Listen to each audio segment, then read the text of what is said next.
दी मैंने इस जीवन की बाजी, ओ तेरे नाम पे लिख दी मैंने इस जीवन की बाजी। ओ लाज तुम्हारे हाथ है बचाए रखना, लाज तुम्हारे हाथ है बचाए रखना। मरते दम तक सेवा में लगाए रखना, मरते दम तक सेवा में लगाए रखना।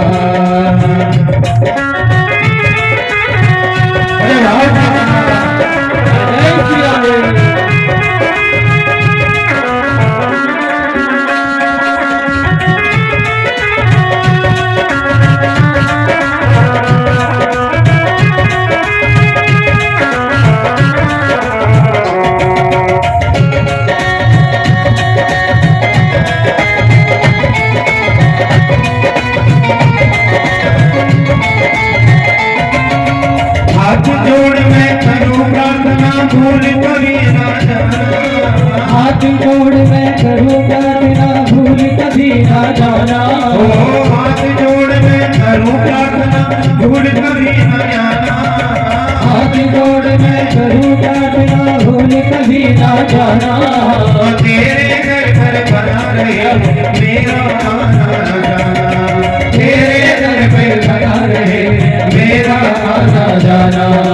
दिन पर दिन ये सिलसिला बनाए रखना, दिन पर दिन ये सिलसिला बनाए रखना। मरते दम तक सेवा में लगाए रखना, मरते दम तक सेवा में लगाए रखना। बड़े भाव हरि बोल।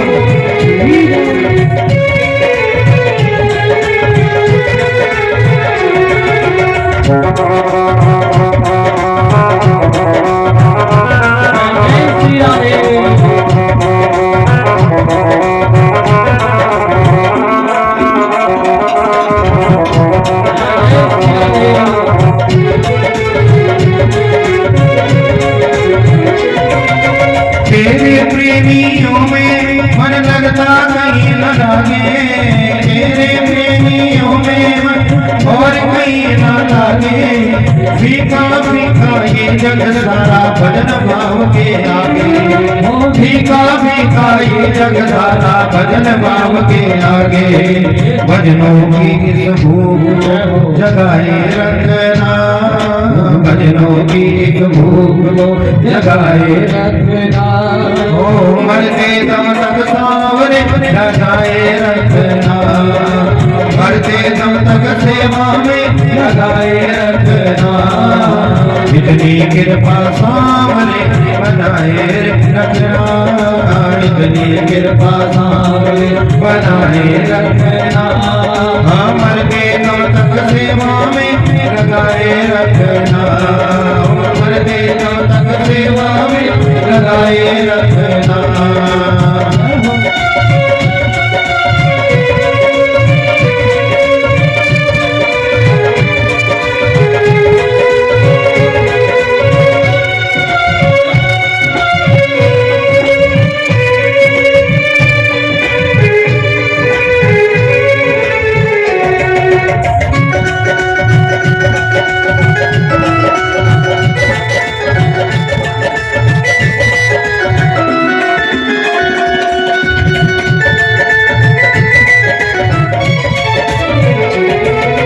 जन्म जन्म तक तेरा मेरा साथ कभी न छूटे, जन्म जन्म तक तेरा मेरा साथ कभी न छूटे।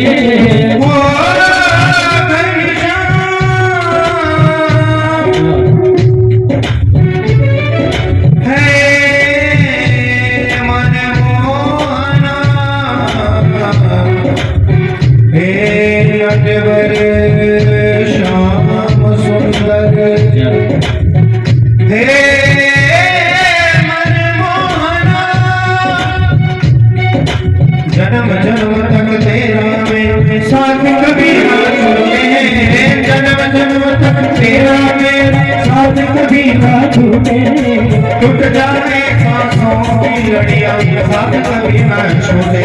हो छूट जाए सांसों की लड़ियां साथ कभी न छूटे। हो टूट जाए सांसों की लड़ियां साथ कभी न छूटे। गोदी में इस भक्त को बिठाए रखना, गोदी में इस भक्त को बिठाए रखना। मरते दम तक मरते दम तक सेवा में लगाए रखना। कोई इतनी कृपा सामने बनाए रखना, इतनी कृपा सबके इतनी कृपा सामने बनाए रखना, इतनी कृपा सामने बनाए रखना। मरते दम तक सेवा में लगाए रखना, मरते दम तक सेवा में लगाए रखना, मरते दम तक सेवा में लगाए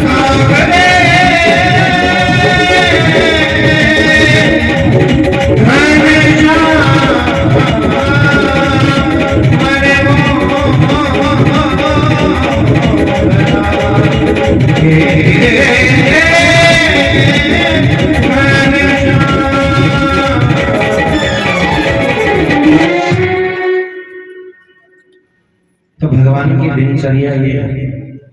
भगवान नित्य प्रति भगवान शंकर जी के ध्यान में यही और प्रत्येक जीव की यही कामना होनी चाहिए कि मरते दम तक सेवा में लगाए रखा है। ये मनुष्य जन्म कई जन्मों के पुण्य उदय हुए तब ये मानव जन्म मिला है। भगवान कहते हैं, वेद व्यास जी लिख रहे हैं कि ये शान वेद्या न तपो न दानम ज्ञानम न शीलम न गुणो न धर्मम ते वेद्युलोके भुवि भारभूता मनुष्य रूपेण मृगाश्चरन्ति। जिस जीव के पास ये शान विद्या न विद्या है। आप विद्या किसे कहते हैं? परीक्षा पास करके यूनिवर्सिटी से एक कागज का टुकड़ा ले लेना। हम किसी को ये कहने के अधिकारी बन जाए कि हम बीए हैं, एमए हैं, आप लोगों की दृष्टि में ये पढ़ाई है, लेकिन ये वो विद्या है जो आपको नौकर बनाती है। बोलो राधे राधे। आप पढ़ जाएंगे, लिख जाएंगे, कहीं अफसर लग जाएंगे, रहेंगे तो आप नौकर। जो शिक्षा आप ले रहे हैं वो आपको नौकर बनाती है, और जो शिक्षा हम दे रहे हैं ये आपको जगत गुरु बनाती है। बोलो राधे राधे। जो विद्यालयों में फीस देकर के शिक्षा ले रहे हैं बच्चे, जो आपसे फीस ले रहे हैं विद्या की, वो नौकरी स्वयं भी कर रहे हैं और आपको ये नौकरी करने की शिक्षा दे रहे हैं। और हम जैसे इन जैसे जो गुरुकुलों में पढ़े वो जगत गुरु बने बैठे हैं। बोलो राधे राधे। संसार कहता है कि ब्राह्मणों ने लिख दिया, खुद लिख दिया, अपने स्वार्थ के लिए सब कुछ लिख दिया। बड़ी चर्चाएं, बड़ी बहस हो रही है इस पर, लेकिन कभी चिंतन करना ब्राह्मणों ने क्या लिखा है। ब्राह्मण कहते हैं हलम, ब्राह्मण हल नहीं लगा सकता। उसने कह दिया मेरे लिए ये वर्जित है। उसने आप लोगों को कहा मेरा काम पठन और पाठन है, मैं पढ़ूंगा और पढ़ाऊंगा, आप लोगों को ऊंचे पद पर बिठाऊंगा। ब्राह्मण इसलिए राजा नहीं बन सकता, ब्राह्मण व्यापार नहीं कर सकता, यदि करता है तो वो पतित है। क्योंकि शास्त्र में ब्राह्मण के बारे में लिखा है कि सिर्फ वो पठन करे, पाठन करे, पढ़े और पढ़ाए और भिक्षा मांग करके गुजारा करे। उसने अपने लिए कोई नौकरी नहीं चुनी, उसने अपने लिए कोई, सिर्फ उसने कहा मैं सलाह दूंगा। इसलिए पहले जितने भी राजा होते थे उनका सलाहकार कौन होता था? ब्राह्मण। आजकल वो अलग बात है कि ब्राह्मण को ही लोग सलाह दे देते हैं। कभी समय था जब ब्राह्मण राजाओं का सलाहकार होता था, आज तो ब्राह्मण ही सलाह मिलती है। भाव से कहिए श्री राधे। तो भगवान ब्राह्मणों के बड़े हितैषी हैं। भगवान कहते हैं मैं संतों का संत मेरे और संत मेरे मुकुट मणि। नित्य प्रति भगवान के द्वार पर ब्राह्मणों का आना जाना लगा ही रहता है। आज भगवान ने क्या किया, एक चीज बैठ करके भगवान सोचने लगे, बड़े ध्यान से श्रवण कीजिए। भगवान कहते हैं मेरी 16,108 पत्नियां हैं, इनमें सभी पत्नियों ने गुस्सा अपनी नाक पे ही धरी रहती है। बोलो राधे राधे। सत्यभामा अलग गुस्सा कि मेरे पिता के यहाँ से जो सोने की मणि लाए थे, लाओ मुझे, मैं जा रही हूँ आपको छोड़कर। सत्यभामा की नाक पे अलग गुस्सा। देवी मित्रवृंदा के नाक पर अलग गुस्सा कि मैं तुम्हारे लिए अपने भाइयों को छोड़ाई, अपने परिवार को छोड़ाई। लेकिन आज तक प्रिंस कहिए श्री राधे, आज तक यदि कोई किसी के क्रोध नहीं आया तो वो कौन है? रुक्मणी मैया। आज तक जीवन में पोती नाते वाली हो गई रुक्मणी मैया, लेकिन आज तक कभी अपने नाक पर गुस्सा बैठने ही नहीं दिया। भगवान ने सोचा कि सब पत्नियों को मैं गुस्से में देख चुका हूँ, सबको मना चुका हूँ, लेकिन आज तक मैंने देवी रुक्मणी को गुस्से में देखा नहीं, लगती कैसी होगी। तो आज भगवान रुक्मणी के साथ में बैठे थे और हास्य विनोद चल रहा था पति पत्नी के बीच में। तो भगवान ने कुछ एक ऐसी बातें कही, भगवान चाहते थे कि इस बात से देवी रुक्मणी को क्रोध आ जाए। भाव से कहिए श्री राधे, प्रेम से कहिए श्री राधे। तो भगवान ने कहा सुनो रुक्मणी, तुमने मुझसे विवाह तो कर लिया, लेकिन मुझसे विवाह करके तुम्हें सुख क्या मिला? मुझसे विवाह करके तुम्हें सुख क्या मिला? भगवान ने सोचा तुमने मुझे ये समझ करके विवाह किया होगा कि मैं बड़ा वीर हूँ, बड़ा बहादुर। तो देवी तुम यहाँ गलत हो, तुम यहाँ गलत हो, क्योंकि संसार तो मुझे रण छोड़ रहा है कहता है, मैं तो रण छोड़ करके भाग गया, मुझ जैसा डरपोक कौन होगा। तो देवी तुम यहाँ पर गलत थी और तुमने मेरा वर्ण किया, यहाँ पर तुमसे गलती हो गई।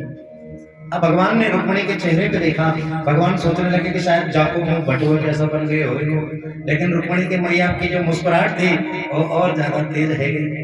अब ठाकुर जी ने दूसरी बात कही, भगवान बोले तुमने कहा होगा या तुमने सोचा होगा मुझे वर्ण करते हुए कि मैं ऊंचे कुल ऊंचे खानदान का हूं, तो मेरे माता पिता को भी पता न है। कोई कहे देवकी वसुदेव को है, कोई कहे नंद यशोदा को छोड़ा है, तो जाके माँ बाप को ठीक से पता ना है जाको क्या खानदान होएगो, जाको क्या कुल होएगो। तो देवी अगर तुमने मुझे ऊंचा कुल मान करके मेरे साथ विवाह किया तो यहाँ पर तुम गलत थी। देवी रुक्मणी तो और मुस्कुराने लगी। अब भगवान ने देवी को तीसरी बात कही कि तुमने सोचा होगा कि मैं बहुत सुंदर हूँ, तो देवी तुम यहाँ पर भी गलत थी। कहाँ तुम उजली चंद्रमा की तरह और कहाँ मैं कालो सो कलवा, काला। काली रात में जन्म हुआ तो काला, सखियों ने मेरे मुंह पे काजल थोप दियो तो कालो, जाने काली काली बचिया को दूध पिवाई हो तो कारो है गयो, और जाके बाद जा जमुना जी में कालिया नाग के लड़ करके भैया मैं और कालो है गयो। तो जाने तुमने सोची भैया कि मैं बहुत सुंदर हूँ, नेक देवी तुम यहाँ पर भी गलती निकली, मैं तो कारो हूँ। देवी रुक्मणी को क्रोध नहीं आया और मुस्कुराने लगी। भगवान ने चौथी बात बोली कि तुमने सोचा होगा कि मेरे दोस्त, मेरे मित्र, मेरे रिश्तेदार खूब रुपया पैसा वाले होंगे, क्योंकि आजकल रिश्ता रुपया पैसा को देख करके ही तो लोग करते हैं। संस्कार गुण लुप्त हो चुके हैं, जहां देखा माल वहीं गले मिले और हम समझी और तुम समझी। बोलो राधे राधे। तो तुमने सोची होगी कि मेरे दोस्त, मेरे मित्र खूब अमीर हैंगे, सेठ साहूकार हैंगे, तो देवी तुम यहाँ भी गलत हो, क्योंकि मुझे कौन बचता है? मुझे कौन बचता है? दुखी आदमी बचता है। भगवान की कथा को कौन सुनता है? भगवान की कथा को ना प्यार से दो ही लोग सुनते हैं। बोलो राधे राधे। एक वो जो दुखी होगा, उसको उस पर चिंता लगा रहता है, एक कथा सुनो शायद कोई सुख का उपाय मिल जाए। सबसे पहले कथा को प्यार से कौन सुनता है? बोलो ना, दुखी। और दूसरा जिसका रुपया लग रहा है, जाको लगे है वित्त वाको ही लगे है चित्त। दूसरा कौन? जिसका रुपया लग रहा है, मेरा तो 1 लाख रुपया लग रहा है, भैया मेरे को सुनिए, कोई सुने ना सुने। बोलो राधे राधे। तो कथा को दो ही लोग बात प्रेम से सुनते हैं।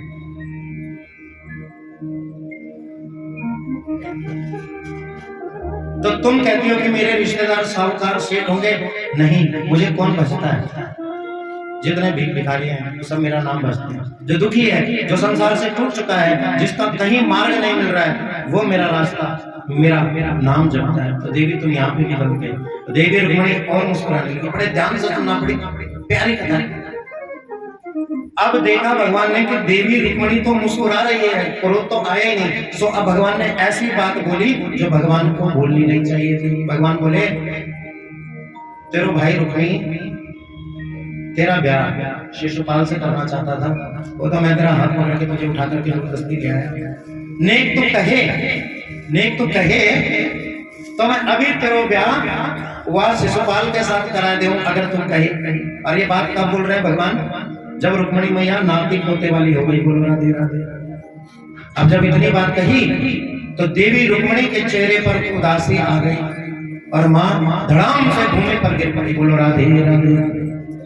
मेरे गोविंद ने तुरंत 4 भुजाओं को धारण किया,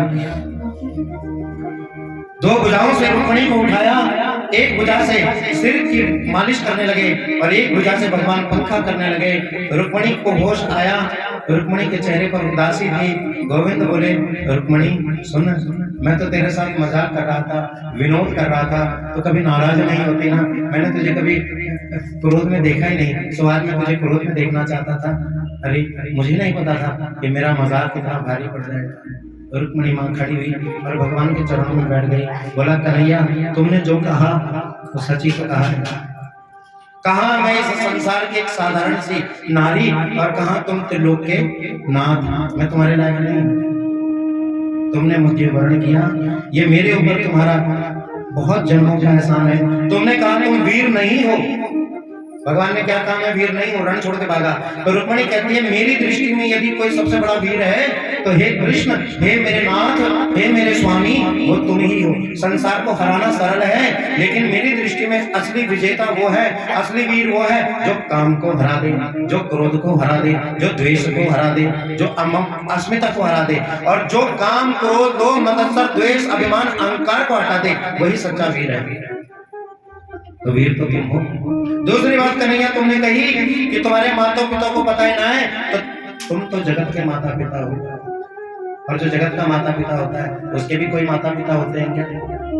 तीसरी बात कहने कही कि तुम कारो है। अरे मेरे स्वामी, मेरे नाथ, तुम कारो नहीं प्यारे, तू तो जगत को पुजारो है। नेक गलती है गई कि लला बन के आयो है, नेक लली बन के आता तो गले कट जाते करोड़ों के। ये तो विधाता का शुक्र है कि लला बन करके आए हो, गलती से अगर लली बन करके आ जाते कन्हैया तो गले कट जाते करोड़ों के तुम्हारे भी। ये मेरे प्राणनाथ, तुम कारो नहीं, तुम जगत को पुजारो है। और जाने क्या कही तुमने कि तुम्हारो नाम ये दुखी आदमी लेवे। बाबा, जो तुम्हारो नाम लेवे स्वामी, सबसे बड़े धनवान मेरी दृष्टि में वही है। कि राम का नाम न गले न सड़े, नहीं लागत कुल नहीं होत पुराना, और घर धन भंडार भरे पर तुलसी घर तो है राम खजाना। जो नोट आपने अलमारी में इकट्ठे कर रखे हैं ना, वो किसी काम के नहीं है। वो एक दिन झड़ जाएंगे, उनमें कीड़ा लग जाएगा, गुल लग जाएगा, और वो आपके किस काम के हैं? अभी आपने जोड़े लेकिन उसका उपयोग नहीं कर पाएंगे आप। डॉक्टर ने कहा खबरदार, अगर रोटी पर 1 चम्मच घी भी लगाया तो हार्ट अटैक बढ़ जाएगा। क्या करना उस दाल में? खबरदार। लेकिन राम का नाम अभी 2008 में क्या हुआ? सब धरा रह गया कि नहीं रह गया? रात को 8 बजे ऐसा बम फूटा कि सबकी पूंजी धरी की धरी रह गई, उसकी कोई वैल्यू नहीं आज। इसलिए भगवान कहते हैं कि सच्ची संपत्ति, सच्चा धन तेरा नाम है। कबीरा सब जग निर्धना,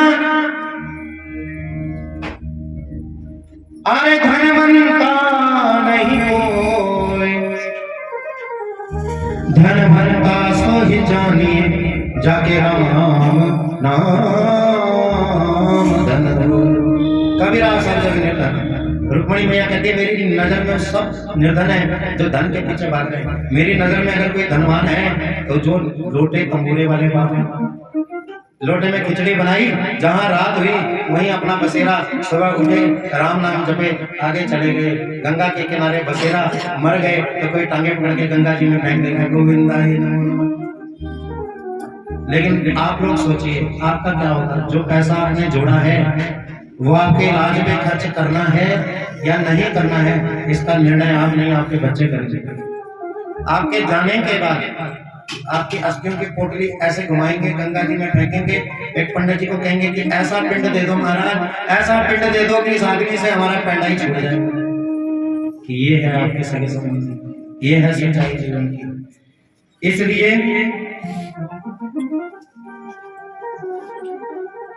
इस संसार में सब दुखी हैं, कोई तन दुखी, कोई मन दुखी, कोई धन भी न रहे।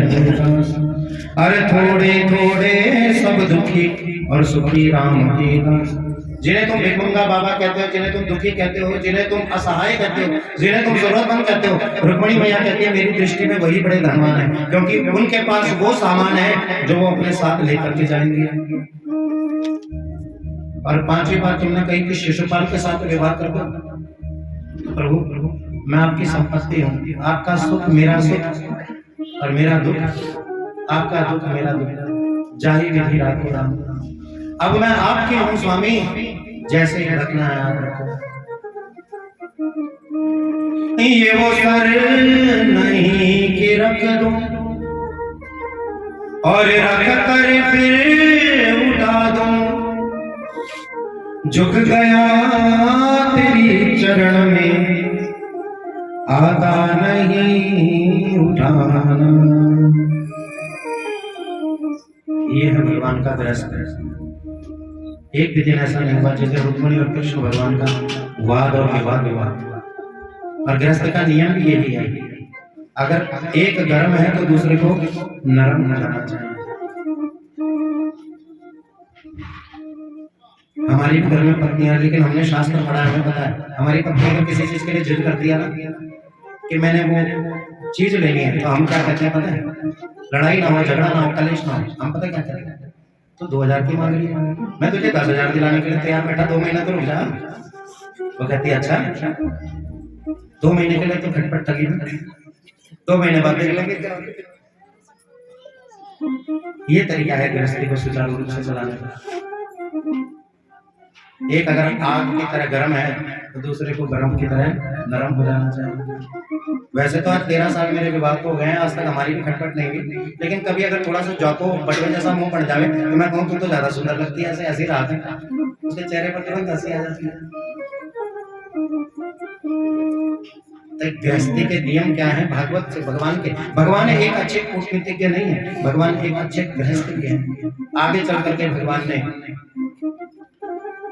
पांडवों के राजसूय यज्ञ को पूरा किया, भीम को माध्यम बना करके जरासंध का युद्ध किया। पहली पूजा किसकी हो? भगवान श्री कृष्ण की हो। शिशुपाल ने विरोध किया, भगवान को 98 गालियां दी। भगवान ने अपनी बुआ को वचन दिया था कि जब तक शिशुपाल की 100 गालियां नहीं होंगी मैं शिशुपाल को मारूंगा नहीं। लेकिन बुआ जिस दिन जाके 100 गालियां हो गई उस दिन जाके छोड़ूंगा भी नहीं। भरी सभा में शिशुपाल खड़ा होकर के भगवान को गाली देने लगा। पहली पूजा किसकी? इस गवारिये की। जाको माँ बाप को ठीक ठीक से पता ना है, जाकी पहली पूजा जा गवारिये की जो गैयन मछलियों के पीछे हो करके मन में करता है।